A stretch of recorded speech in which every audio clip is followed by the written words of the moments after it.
हर साल की तरह अमरपुर की भी यही कहानी है। इस बार भी इस गांव में एक बड़े मेले का आयोजन किया गया। अगले दिन मेला शुरू होने वाला था। हर बार की तरह नए नए झूले, खिलौने, मिठाई, चाट के गोलगप्पे भी अपनी दुकानें सजा रहे थे। लेकिन इस बार भी गांव के लोगों का ध्यान मौत के कुएं के खेल पर ही लगा रहा। इस खेल के प्रवर्तकों ने भी कोई कसर नहीं छोड़ी थी। चमन रिक्शे पर माइक लेकर अनाउंस कर रहा था, आ गया, आ गया। फिर एक बार सबका दिल जीतने वाला खेल आपके गांव में फिर आ गया है।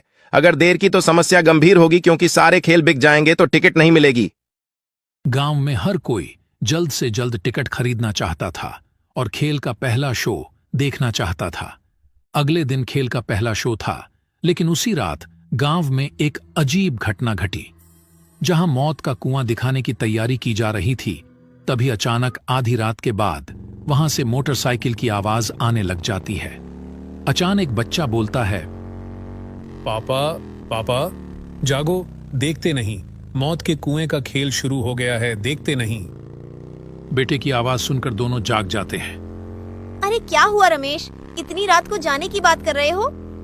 माँ, हमने तो उस मौत के कुएं का टिकट ले रखा है, देखते नहीं वो खेल शुरू हो गया है।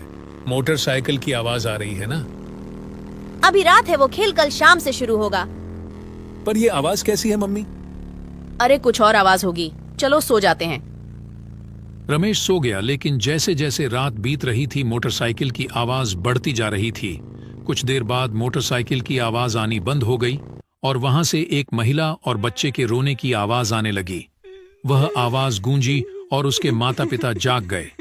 इस बार उन दोनों ने भी उस आवाज को सुना। वे सभी बहुत डरे हुए थे। वे उस स्थान पर जाना चाहते थे, लेकिन वे हिम्मत नहीं जुटा पा रहे थे। अगली सुबह जब उन लोगों ने यह बात गांव वालों को बताई, तो किसी ने भी उनकी बातों पर ध्यान नहीं दिया, क्योंकि उनके अलावा किसी ने वह आवाज नहीं सुनी थी। शायद ऐसा इसलिए भी था क्योंकि उनका घर मेला के मैदान के पास ही था। उसी दिन शाम को महेश, उसके मम्मी पप्पा मेला देखने गए। चारों तरफ लोगों की भीड़ थी। कोई झूले पर बैठकर चिल्ला रहा था, कोई हाथ में नए नए खिलौने लिए मुस्कुरा रहा था, कोई जलेबियां देखकर लौट रहा था, कोई गोलगप्पे की दुकान पर गिने बिना गोलगप्पे खा रहा था। पर महेश को इंतजार था मौत के कुएं का। खेल शुरू होने पर भी काफी लोगों की भीड़ लग गई। लोग खेल शुरू करने के लिए कह रहे थे, तभी गाड़ी स्टार्ट करने की आवाज आई। गाड़ी चालक एक्सीलरेटर पर एक्सीलेटर बढ़ा रहा था। पूरे मेले में गाड़ी की आवाज गूंज रही थी। गाड़ी की आवाज से दर्शक उत्तेजित हो रहे थे। कई लोग सीटियां भी बजाने लगे। लेकिन इसी बीच लोगों ने देखा कि एक छोटी सी बच्ची मौत के कुएं में बैठी रो रही है। लोग चिल्लाने लगे, ये किसकी बच्ची है? इससे पहले कि कोई उस बच्ची को बाहर निकालता, लोगों ने देखा कि अचानक एक महिला भी कुएं के अंदर आ गई। उसका चेहरा काफी डरावना लग रहा था। वह लड़की जाकर उनकी गोद में बैठ गई। लोगों ने देखा कि जब वह रो रही थी तो उनकी आंखों से आंसू की जगह खून निकल रहा था। कुछ ही देर में दोनों उड़ते हुए बाहर आ गए। जिसने भी यह देखा वो जोर जोर से चिल्लाया, भूत, भूत, अरे भूत। यह बात उसके कर्मचारियों द्वारा मौत के कुएं के मालिक तक पहुंची तो वह बहुत क्रोधित हुआ और बोला, ये क्या बकवास है? और तुम लोगों ने कैसा भूत प्रेत लगा रखा है? सारा मेला लगा हुआ है क्या? यहाँ भूतों को रखा गया है? पर लगता है तुम लोग काम नहीं करना चाहते, बस मुफ्त के पैसे चाहिए। चलो अगले शो की तैयारी करते हैं। लेकिन अगला शो भी पूरी तरह खाली रहा, क्योंकि अफवाह फैल गई थी कि कुएं में भूत है। अब मालिक का गुस्सा 7वें आसमान पर पहुंच गया और उसने अपना गुस्सा अपने कर्मचारियों पर निकाला। उसी रात जब मालिक गहरी नींद में था तो उसने तेज रफ्तार से गाड़ी चलाने की आवाज सुनी। उस आवाज से उसकी नींद खुल गई। वह गुस्से से बुदबुदाने लगा। जैसे ही वह वहां पहुंचा, उसने जो देखा उसे अपनी आंखों पर विश्वास नहीं हुआ। उसने देखा कि एक आदमी लगातार मौत के कुएं में गाड़ी चला रहा था। उस आदमी ने अपना सर नीचे कर रखा था। मालिक ने उसे आवाज लगाई, लेकिन गाड़ी चालक ने कोई जवाब नहीं दिया। उधर ये आवाज आसपास के पूरे गांव को सुनाई दी। हर कोई सोच रहा था कि इतनी देर रात ये कैसी आवाज आ रही है। सबको डर लग रहा था। फिर भी कुछ लोग हिम्मत करके गांव में एक जगह जमा हुए। मेरी बात सुनो, हम सबको सरपंच के पास जाना चाहिए। सरपंच को लेकर मेले के मैदान में जाना चाहिए। राहुल की बात तो सही है, वैसा ही करना होगा। सारे लोग सरपंच के घर जाने लगे। सरपंच के घर के पास सारे लोग पहुंच गए। एक ने सरपंच को आवाज लगाई। सरपंच जी, अरे सरपंच जी। सरपंच बाहर आते। अरे क्या हुआ? सारी बात सरपंच को बताते हैं। फिर सरपंच और सारे लोग मेले की तरफ निकलते हैं।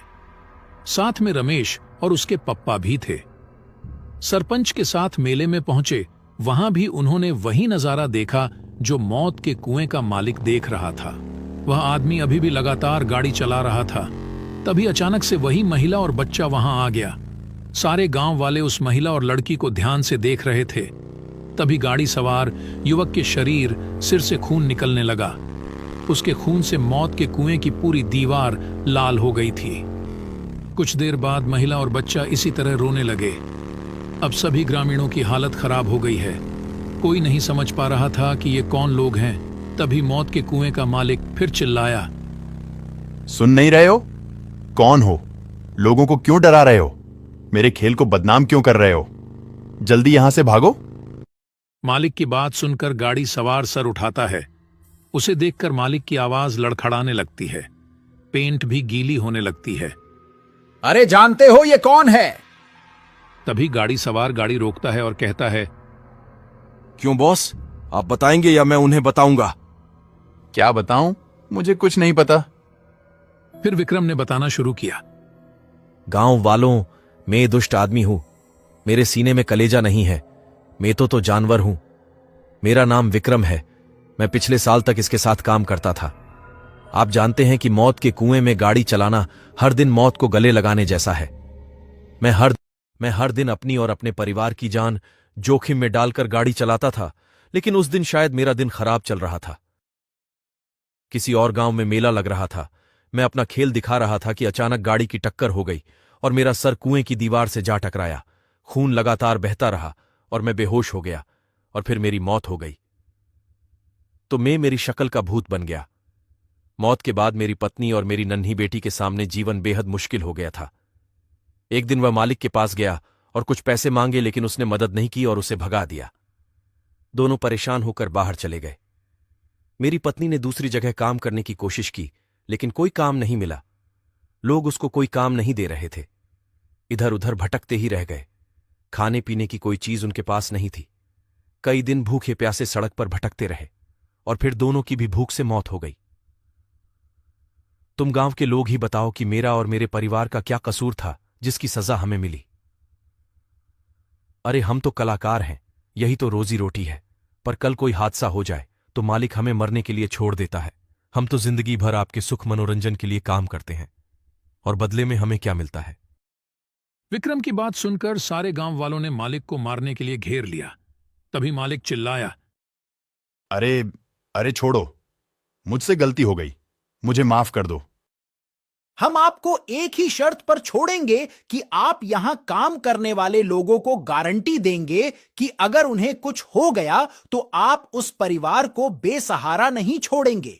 सारा खर्च उठाएंगे ताकि इनके परिवार को किसी तरह की कोई तकलीफ ना पड़े। अरे आजकल तो बीमा होता है, इन सब का बीमा क्यों नहीं करवाते?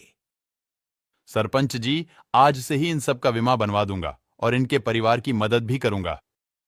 उसके बाद सारे लोग मालिक को छोड़ देते हैं। सारे लोग मेले में घूमने लगते हैं। जीवित रहते हुए विक्रम अपने और अपने परिवार के लिए कुछ नहीं कर सके, लेकिन उनकी मृत्यु के बाद उन्होंने अपने साथियों का भविष्य सुरक्षित कर लिया। मेले में काम करने वाले लोग विक्रम का शुक्रिया अदा करते हैं और सरपंच का भी शुक्रिया अदा करते हैं। दोस्तों, इस कहानी से हमें यह सीख मिलती है कि हमेशा गरीब लोगों की मदद करनी चाहिए।